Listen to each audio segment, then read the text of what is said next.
Day 16 of my transformation ஜர்னில இன்னைக்கு நான் leg work அது லோவர் தான் ஒர்க் பண்ண வச்சாங்க. நல்ல எக்ஸ்டென்ஷன்ஸ் எல்லாம் பண்ணிட்டு நல்லாவே எஃபெக்டிவா இருந்துச்சு. இன்னைக்கு நான் மீல் ப்ரிப்பரேஷன் பண்ணேன். ஸோ, அதனால காலையிலேயே வந்துட்டு மல்லிப்பூ தண்ணிய வந்து குடிச்சேன். நல்லா இருந்துச்சு. And then meal preparation start பண்ணதுக்கு அஃப்கோர்ஸ் எனக்கு வந்து ஃபர்ஸ்ட்டு சிக்கன மேரினேட் பண்ணணும். அண்ட் நெறைய பிளான் வந்து எடுத்து வச்சுட்டேன்.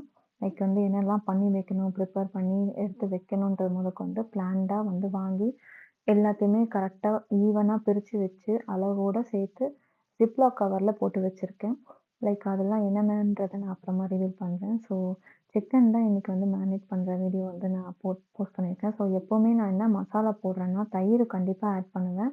அது கூட சேர்ந்து மஞ்சத்தூளு, மொளகாத்தூளு, அப்புறமா கொஞ்சம் வேணும்னா மல்லித்தூள் போட்டுக்கலாம். நான் வந்து கரம் மசாலா, கறி மசாலான்னு ஒண்ணு வைக்கும். அது, அப்புறம் பெப்பர், உப்பு, ஜிஞ்சர் கார்லிக் பேஸ்ட் இதெல்லாம் போட்டு நல்லா மேரினேட் பண்ணிட்டு, தனித்தனியா எடுத்து வச்சுட்டேன். அண்ட் 10,000 ஸ்டெப்ஸும் வாக் பண்ணி முடிச்சுட்டேன்.